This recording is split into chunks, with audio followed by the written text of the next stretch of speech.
Pessoal, a gente vai iniciar agora o primeiro volume da apostila de Geografia, certo? Volume 1. Espero que todos estejam bem. Nós vamos iniciar no mapa do Brasil político, vamos conhecer o Brasil e regiões brasileiras, certo? Então vamos lá. A primeira etapa, vamos conhecer o Brasil. Então, observando ali as crianças, com todas as partes do mapa, né? Nesse capítulo, a gente vai conhecer um pouco mais sobre o país que a gente vive, suas paisagens, seus municípios, perceber o quanto é grande o nosso Brasil. E, e é dividido por regiões, por estados. Nós vamos começar numa roda de conversa. Vocês vão fazer essa leitura em voz alta na casa de vocês, com bastante entonação, tá? A gente vai falar um pouco do Brasil. O país é uma extensão de terra geograficamente demarcada, que apresenta uma população com determinados aspectos culturais em comuns. A professora já mostrou para vocês, bem no início, a prof mostrou o globo terrestre, que é onde está todo mundo, e o mundo dividido em países, né? E os países, a gente vai perceber nesse globo que há vários países no mundo, e um deles é o Brasil, tá? Cada um tem as suas paisagens, tem a sua linguagem. Tá? Quem predomina no Brasil, a linguagem do Brasil é o português brasileiro como a língua predominante. Vamos lá. O buraco do tatu. Tatu cava um buraco à procura de uma lebre. Quando sai para se coçar, já está em Porto Alegre. O tatu cava um buraco e fura a terra com gana. Quando sai para respirar, já está em Copacabana. O tatu cava um buraco e retira a terra aos montes. Quando sai para beber água, já está a Belo Horizonte. Tatu cava um buraco dia e noite e dia. Quando sai para descansar, já está lá na Bahia. Tatu cava um buraco com as garras muito fortes. Quando quer se refrescar, já está no Polo Norte. Tatu cava um buraco muito fundo. Quando sai para descansar, já está no fim. Esse poema é um poema de Caparelli Sérgio, Poemas para as Crianças, Porto Alegre, tá? Vocês vão responder as questões A, B e C. Com lápis de cor, pinte o texto de todos os lugares que o Tatu visitou. Tá? A letra B, dos lugares que o Tatu visitou, quais ficam em nosso país? Você conhece algum desses lugares? Se a sua resposta for sim, compartilhe sua experiência com os colegas. Como a gente não está na sala de aula, vocês podem estar compartilhando com alguém da família de vocês, certo? E aí, a próxima página, um país continental. Você já ouviu falar de que o Brasil é um país com grande extensão, dimensão territorial, ampla diversidade, espécies de animais, de plantas e paisagens naturais? Com uma extensão territorial de 8.515.759 km², o Brasil é considerado o quinto maior país do mundo. No mapa mundi a seguir, que é o mapa do mundo, que é aquele globo que a professora mostrou para vocês, vocês vão observar as informações sobre a extensão territorial dos maiores países do mundo.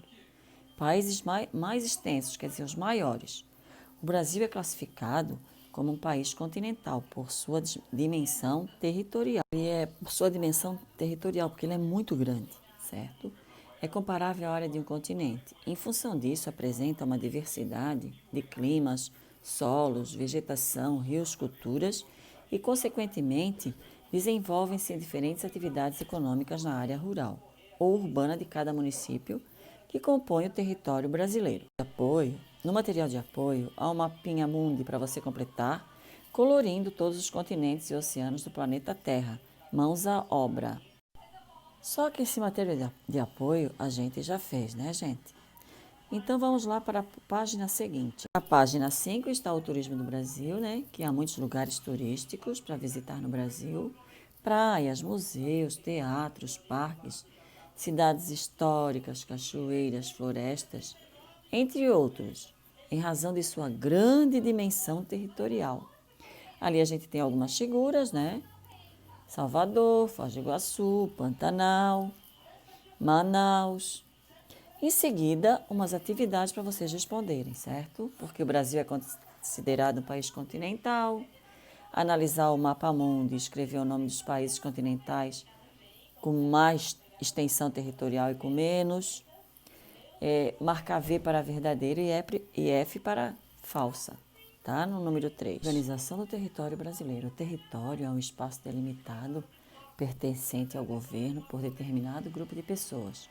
Por exemplo, a casa onde você mora é o território de sua família, a escola dos alunos, os profissionais que trabalham nela. Dessa maneira, o Brasil também pode ser considerado um território, pois é um espaço marcado, ocupado e administrado por um governo que exerce seu domínio. Então, quer dizer, o governo manda nele. O presidente manda no país, o governador manda no estado e o prefeito no município, certo? Unidades de federação. O que são unidades de federação? Nada mais é do que os estados que pertencem ao Brasil. É um conjunto de municípios, forma os estados também chamados de unidade de federação. O Brasil apresenta 27 unidades de federação, 26 estados e mais um Distrito Federal, a qual abriga a capital federal, que é Brasília, tá? Onde trabalha o presidente da República. Gente, vocês lembram quando a professora explicou que Brasília foi feita a capital do Brasil, foi desenhada, foi projetada? Vocês lembram? Que aí ela tem até a forma de um avião. Ela foi construída, se não me engano, em 1968, tá? No formato de avião, certo? Esse mapinha ali, ó, ele representa, ó, tá todos os estados aqui, ó. Observe onde é que nós estamos. Qual é o nosso estado, né? Lembra que nós fizemos, cada aluno representou um estado, a gente ia fazer até no final aí a gente observa o mapa, né? Que é dividido por estados, ó. E esse mapa, além de ser dividido por estado, ele também é dividido por regiões. Vocês lembram que a gente ia fazer um trabalhinho, né, de geografia, cada aluno levaria um estado, só que não deu certo por causa da pandemia, né? Mas mesmo assim, a maioria me entregou, ainda tem criança que está me devendo esse trabalho, mas tudo bem. Então, o mapa é dividido em estados. Nessa página a gente vai conhecer as bandeiras de cada estado, os 26 estados, o Distrito Federal, as unidades de federação, a sigla de cada uma e a capital, certo? Então, vocês podem estar lendo em voz alta em casa para não esquecer dos estados e capitais. Estudem, decorem, que é interessante vocês saberem o estado e a capital de cada unidade de federação, certo? Do nosso país. Olha só para explicar para vocês que cada unidade de federação tem um governador e um vice-governador, quer dizer, cada estado tem um governador e um vice-governador. Tipo em Santa Catarina, nós temos o governador Moisés e temos a vice-governadora, tá? E a gente hoje os eleitores elegem seus governantes por meio de políticas públicas nas diferentes áreas, na saúde, na educação, transporte, segurança, habitação, construção de estradas, desenvolvimento de agropecuária, de indústria, entre outras. Administrem a unidade da federação visando ao seu desenvolvimento. Entendeu? Nós escolhemos como esses nossos políticos? Como é que nós escolhemos as pessoas para governar? Através do voto, que no Brasil ele é obrigatório, certo? A partir dos 18 anos de idade é obrigatório. Se você quiser fazer o seu título com 16 anos, você pode fazer. Mas a obrigação mesmo passa a valer a partir dos 18 anos. Então, a partir de 18 anos, você é obrigado a votar, certo? Tem que ter o título de eleitor também, né? Antes de escolher os representantes do município, para, tipo, o prefeito, o governador, o presidente, é necessário conhecer e analisar as propostas deles, certo? A fim de que possam eleger representantes que façam melhor para a nossa população. Então, tem duas atividades ali para vocês responderem. Vocês têm como é formado o território brasileiro e em qual unidade de federação você mora. A número 3, com base no mapa da página 6, Brasil, unidades de federação, responda quais são as unidades federativas vizinhas sua. Então, qual é o estado que fica tá no meio, né? Santa Catarina, ela está no meio. Qual que fica acima e qual que fica abaixo? Os nossos vizinhos, estados, tá? Que fica na região sul, porque a gente faz parte da região sul, certo? Complete a tabela com as siglas e capitais de cada unidade de federação. Vocês vão completar a sigla e a capital. Por exemplo, Acre, qual é a sigla e qual é a capital de Acre? Tem tudo na página anterior, certo? Alagoas, qual é a sigla e qual é a capital de Alagoas? Número 5. Qual é a atividade realizada pelo governador e vice-governador de cada estado? E qual é a importância do voto? Então, vocês vão responder essa página para mim, certo? Se eu não me falha a memória, a gente já tinha feito essa página, né? Dessa pandemia, a gente já tinha feito bastante coisa de geografia, né? A gente vai falar agora um pouco do Distrito Federal. Ele é a briga capital do Brasil, né? Do país. É a Brasília, também conhecida como sede do governo federal do Brasil. Vista do Congresso Nacional em Brasília, Distrito Federal 2015. A população brasileira elege por meio de voto seu chefe de Estado, isto é, o presidente da República, além do vice-presidente, os quais irão governar o país um período de 4 anos, porque de 4 em 4 anos eles são eleitos, a fim de promover o desenvolvimento do território e bem-estar da população, com a execução de obras de infraestruturas destinadas, né? Por exemplo, a ampliação da oferta, a transmissão de energia elétrica, com a construção de rodovias, ferrovias, portos e hidrovias, aeroportos e com a implementação de políticas públicas voltada ao interesse social, voltada a nós, nós da população, né? Nós habitantes. Além disso, o presidente da República é responsável por celebrar acordos internacionais com países estrangeiros com vistas ao bem-estar da população brasileira, tá? Então, existem 3 poderes. Existe o poder executivo, o poder legislativo e o poder judiciário. O executivo é o encarregado de executar as leis e prover políticas sociais e econômicas, a fim de desenvolver o território do seu município, prefeito ou unidade de federação, governador ou do país, o presidente. O legislativo, ele elabora as leis, ele fiscaliza as leis, certo? Das ações que o prefeito, o governador ou o presidente faz, tá? O poder judiciário é encarregado pelo cumprimento das leis, garante os direitos individuais e coletivos da sociedade. É composto por juízes nomeados por meio de concurso público e ministros nomeados pelo presidente da República, né? Então, agora, o que acontece? O legislativo, que são os deputados lá no Congresso, né? Fazem as leis. Igual os vereadores, eles organizam as leis. O Poder Executivo, ele executa as leis, certo? O que é executar? Ele vai cumprir as leis que eles fizeram. Na página seguinte, tem a atividade, tá? Que vocês vão responder, onde se localiza a sede do governo federal, qual a importância do presidente e do vice-presidente da República para a sociedade brasileira ou seu território. Utilize as palavras do quadro a seguir para completar as frases sobre a estrutura dos 3 poderes. Vocês irão completar com as palavras elaboração, prefeito, poder judiciário, presidente da República, fiscalização, direitos e poder legislativo, certo? E seguindo adiante, a administração do município. Todo município brasileiro tem uma prefeitura, tem uma Câmara de Vereadores ou Câmara Municipal localizada em sua área urbana. O que acontece? Todo município tem o seu prefeito eleito pelo povo, tem os vereadores também, eleitos pelo povo. Esse ano, 2020, vai haver eleição para prefeito, certo? Os pais de vocês, os tios, vão votar.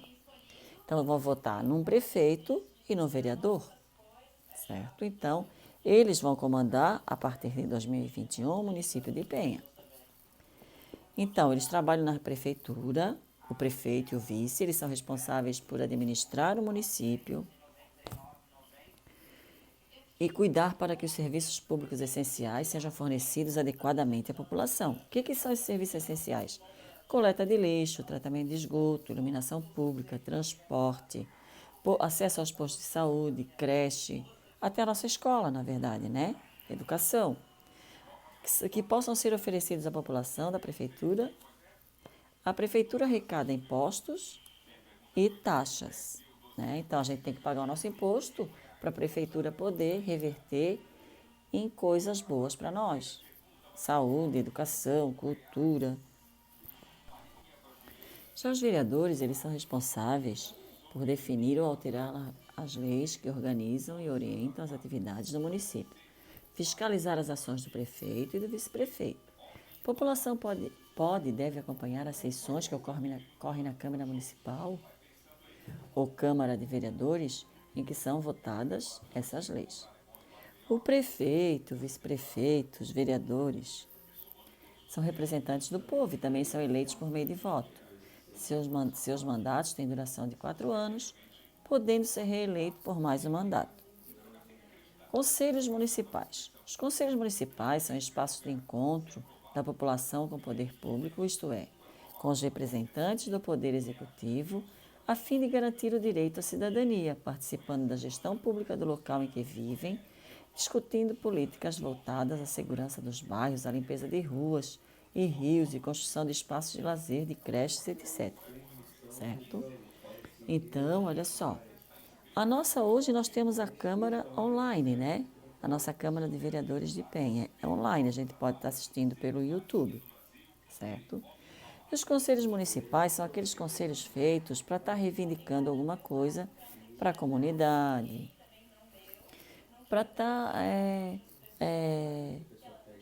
levando para o prefeito, né? E o prefeito pode ou não, né? Dependendo. A fim de garantir o direito da cidadania, participando da gestão pública do local. Aqui eu tenho o exemplo do Conselho Municipal de São José dos Campos, discutindo sobre a preservação do Bosque Tivoli, uma área verde localizada na região central da cidade. Essa foto é de abril de 2018. Então, vocês vão responder essas próximas questões. Onde se localiza a prefeitura do seu município? Onde ela se localiza, né? Qual a importância do prefeito e do vice-prefeito para o município e seus habitantes? E quais são as atividades desenvolvidas pelos vereadores do município, certo? Próxima questão, número 4. Por que é importante participar do Conselho Municipal de sua cidade? No material de apoio, há uma atividade sobre os serviços públicos oferecidos no município, certo? Agora, limites territoriais. Uma das condições para que um município, uma unidade federativa ou um país existam é que eles tenham seu próprio território. O que define o tamanho do território são os limites. Os limites que determinam onde ele começa e onde ele termina. Por exemplo, como é que o nosso município de Penha, a gente sabe que termina ali em Pissarras. Por que a gente sabe que é Balneário de Pissarras? Porque ali passa um rio. O rio delimita entre Pissarras e Penha, tem o rio que separa os municípios, né? Eles podem ser naturais, como eu falei para vocês, que são formados por rios que separam, né? No caso, Penha separada de Pissarras. A mesma coisa até Navegantes. Tem o rio que separa Penha de Navegantes, certo? Ou artificiais, são aqueles que o homem construiu, né? Com placas, com sinalização, tá? Aqui, ó, o Rio Paraíba faz limite entre os estados de Minas Gerais, à esquerda, e Goiás, à direita. Foto de 2018. Limite entre os municípios de Nova Olinda e Crato, no Ceará. Foto de 2015. Número 1. Qual é a diferença entre os limites naturais e artificiais? Número 2. Observe as imagens das atividades anteriores e responda. O que divide os estados de Minas Gerais e Goiás? Existe um rio que divide. Como é que é o nome desse rio? O que está escrito na placa com os nomes do município de Nova Olinda e Crato? Vocês vão escrever o que está escrito na placa, certo? Para a segunda unidade, as regiões brasileiras, tá? Não apareceu a página onde está escrito número 2, regiões brasileiras. É que a professora cortou sem querer, tá? Mas não tem problema. Então, nós vamos lá para a página 15, das regiões brasileiras. O Brasil é um país com grande extensão territorial, por isso existem divisões que possibilitam o melhor entendimento do que ocorre em todo o território. Neste capítulo, vamos estudar a divisão oficialmente adotada pelo governo federal. O Brasil, roda e conversa, né? O Brasil tem muitas riquezas naturais e culturais, mas também é repleto de contrastes. Observe as imagens a seguir e depois responda as questões, tá? Cada imagem que vocês estão vendo aqui, ó, retrata um lugar distinto, certo? Um do outro. Por exemplo, na fotografia da região norte, podemos ver um grande rio. Dessa forma, muitos barcos que são utilizados como meio de transporte, diferentemente do que é mostrado na imagem da região sudeste, em que muitas cidades são conhecidas pelo intenso trânsito de veículos terrestres, como São Paulo, né? A região sul, que é a nossa, conhecida pela geada, o centro-oeste, que são né, conhecida pelos vaqueiros, né, conduzindo gados, certo? Então aqui, ó, tem a região norte, região nordeste, região centro-oeste, região sudeste e a região sul. Então quer dizer que o nosso Brasil, o nosso mapa, ele é dividido em 5 regiões, tá? A nossa região, qual é a nossa região? Nossa região é a região sul, certo? E a gente, na região sul, Santa Catarina, Rio Grande do Sul e Paraná, beleza? Letra A. O que mais chamou a atenção de vocês nessas imagens apresentadas? Todas as imagens retratam lugares com características similares, iguais? O local onde você mora se parece com algum destes mostrados nas fotografias? Regionalização no Brasil. Você sabe o que significa regionalizar? É dividir o espaço segundo os critérios pré-estabelecidos. Podemos regionalizar um determinado espaço por meio de análise de seus aspectos naturais, como tipos de solo, de relevo, de rios, vegetação, ou podemos dividi-los em razão de processos históricos e sociais vivenciados no decorrer dos tempos. Tá? Enfim, podemos regionalizar qualquer porção de espaço. Basta determinar qual será o critério utilizado para que isso ocorra. Conforme já estudamos, o Brasil é um país de proporções continentais. Em função disso, foram desenvolvidas diversas regionalizações do território, com o objetivo de organizar dados sobre as porções do espaço a ser estudado. Divisão regional do IBGE. O IBGE, gente, é o Instituto Brasileiro de Geografia e Estatística, é uma entidade da Administração Pública Federal responsável pela realização de estudos sobre o território brasileiro. Ele reúne diversas informações sobre áreas física, urbana, rural, econômica, social e política do país, disponibilizando dados constantemente para a administração do país. Saiba mais. Censo demográfico. No país, a cada 10 anos, o IBGE realiza o censo demográfico, uma pesquisa feita com todos os cidadãos brasileiros. O objetivo dessa pesquisa é descobrir em números quantos somos, como vivemos, em que trabalhamos, entre outras informações. De acordo com o censo de 2010, o Brasil há mais de 190 milhões de pessoas. É muita gente. O IBGE, gente, ele disponibiliza no site deles, a projeção atual da população do Brasil, das unidades de federação, que é por estado. Vocês podem acessar, essas informações para a sala de aula, para vocês até terem para vocês. Pode ver a página do IBGE, onde está tudo escrito, onde está tudo certinho, mostrando a população brasileira. Então, vocês perceberam que a nossa população brasileira hoje, ela está em, como eu já havia falado para vocês, mais de 190 milhões de pessoas, certo? É muita gente. Continuando, com base em informações pesquisadas no IBGE, propôs a divisão do território brasileiro em 5 grandes regiões: Norte, Nordeste, Centro-Oeste, Sudeste e Sul, tendo como critérios de divisão características semelhantes entre as unidades de federação, que formam cada região, como os aspectos naturais, culturais, econômicos e sociais. Observem o mapa a seguir, olha só, nosso mapinha. Ele está dividido, ó, em regiões, né? Ali tem a legenda, o verde é a região norte, o amarelo é a região nordeste, o centro-oeste é meio laranjado, a sudeste é meio avermelhadinho e a sul é marrom.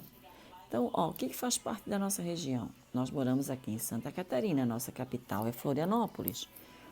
Curitiba e Rio Grande do Sul fazem parte da nossa... Paraná e Rio Grande do Sul fazem parte da nossa região sul, certo? Importante saber que a regionalização do IBGE é oficial, ou seja, o governo federal a utiliza como referência para todo tipo de pesquisa ou divulgação de resultados. Atividades. O que é IBGE e o que ela faz, que ele faz? E o que é regionalizar? Continuando, número 3, o IBGE regionalizou o território brasileiro em 5 grandes regiões. Quais são elas? Em qual região você mora? No material de apoio há uma atividade para você fazer, certo? Um breve passeio pelas regiões definidas pelo IBGE. Conhecer o nosso país é uma experiência muito interessante. Nós já fizemos isso, mas dessa vez vamos descobrir novas características explorando as regiões definidas pelo IBGE. Lá na casa de vocês irão fazer em voz alta essa leitura dessa região, da região norte. É a mais extensa da região do Brasil, ocupando quase metade do território brasileiro. Nela fica a floresta amazônica, considerada uma das maiores florestas do mundo. Grande parte das atividades econômicas é baseada na agropecuária, nas extrações minerais de vegetal e animal. A cidade de Manaus, a sigla AM, se destaca pela produção industrial de eletrônicos, computadores, celulares, televisores, relógios, etc. A cultura indígena é muito marcante nessa região, tem muitos índios, tá? Ela enriquece a culinária local, da qual fazem parte muitos pratos de peixes com especiarias e frutos do mar da floresta amazônica. Ali a gente observa o mapa da região norte, os estados que fazem parte da região norte. Ali tem algumas vistas, a vista de Manaus, da floresta amazônica, extração do minério em Marabá, certo? Aí nós temos um mapinha dividido pelas regiões, região norte, nordeste, sul, centro-oeste e sudeste, certo? Só para vocês verificarem, tá? Não está na apostila. Pessoal, agora é a região nordeste, é a região com o maior número de unidades, né, de federação, é o que tem mais estados, certo? Aí também temos a região centro-oeste, tá? Brasília, Pantanal e Poconeta, que tem umas fotos. Gente, um breve históricozinho, a região sudeste, os estados que fazem parte dessa região, a região sul, que é a nossa, certo? Região sul, que é a nossa, que está dividida. Ela é a menor região do país, tá? Com extensão territorial. É a segunda mais industrializada do país. Apresenta uma atividade agrícola moderna. Então, né, muitos alemães, ucranianos, holandeses vieram para cá, né? Então, agora, a gente já estudou a divisão do território brasileiro e percebemos o quanto o nosso país é grande, certo? Os cidadãos precisam fazer as suas partes, né? Cada um precisa fazer a sua parte, não jogando nem poluindo o nosso ambiente, né? A nossa natureza. Cada um tem que fazer a sua parte, né? Nós precisamos ter responsabilidade também, que é o nosso país que está, nós precisamos cuidar dele. Agora a gente tem algumas atividades. Quais as unidades de federação que fazem parte da sua região? Relacionar cada região, o texto correspondendo às informações. Número 3, a coleta de lixo é um serviço essenciais para a cidade. Observe a imagem, responda. De quem é a responsabilidade pela limpeza do município? Quais os riscos que o lixo pode gerar para a nossa população? E o que você, como cidadão, pode fazer para que essa cena não seja vista do município? Tem algumas cenas que vocês vão observar na seguinte, direções cardeais e colaterais. Lembrando que vocês não precisam fazer tudo de uma vez, gente. Cada dia faça um pouquinho, tá? Para não ficar cansativo. As regiões brasileiras foram nomeadas de acordo com a sua posição no mapa. Brasil, vamos entender um pouco melhor como isso aconteceu. Olha só, ali a gente tem um menino, certo? E esse menino, o braço direito dele está virado para onde nasce o sol, certo? Então ele está indicando a direção leste, certo? A mão esquerda apontada para o oeste, atrás sul e na frente norte, certo? Os pontos colaterais nordeste, sudeste, noroeste, fica entre o meio e sudoeste. Ali a gente tem a rosa dos ventos, é um elemento presente em mapas que nos permite saber a localização correta das direções cardeais e colaterais. Volte aos mapas das páginas anteriores e confirme seu aprendizado. Beleza? Agora vamos para a última página. Aqui, essa última página tem uma atividade. Vocês vão observar a imagem a seguir de uma criança utilizando a trajetória aparente ao Sol para localizar. Depois complete as frases. O Sol aparece toda manhã a...